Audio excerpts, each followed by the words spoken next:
Au départ, je n'ai jamais signé une fiche d'adhésion au niveau du PCT. Mais vous avez quand même manifesté pour le PCT. Non, non, non, je vais jamais le nier.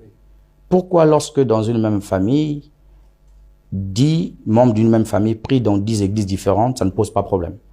L'autre est Ngunza, l'autre est catholique, l'autre est protestant, l'autre est branhamiste, ça ne pose pas problème.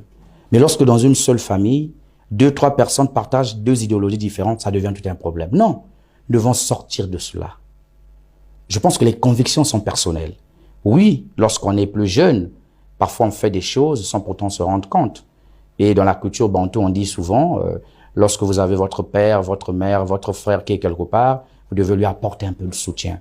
Mais c'est parfois on peut appeler ça de l'ignorance et de l'inconscience. Nous pensons qu'aujourd'hui, le peuple souffre et c'est à travers le mouvement républicain, cet appareil politique que nous avons créé, nous allons jouer notre partition pour libérer ce peuple qui est pris en captif depuis plusieurs années déjà, M. Arsène Sejoane, vous le savez. Vous êtes un leader, un jeune leader politique. Quelle est la lecture que vous faites, vous, de la situation de la jeunesse congolaise aujourd'hui? C'est pas de leur faute. Il n'y a pas d'emploi. Ces jeunes se disent qu'en intégrant le Parti congolais du travail, j'aurai de l'emploi.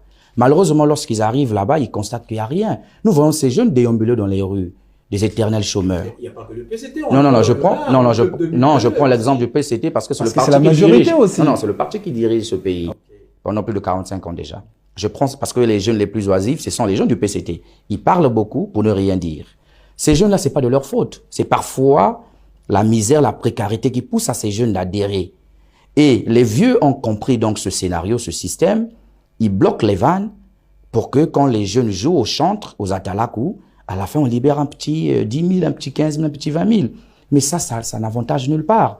Pour les élections, c'est la même chose. Ils viennent, on vous donne 5 000 un t-shirt, et vous allez attendre encore 5 ans plus tard pour voter encore avec les mêmes choses. Mais chaque jour, vous mangez. Chaque jour, vous vous habillez. C'est le message que nous ne cessons de dire à la population. Voilà pourquoi on a parlé de la conscientisation.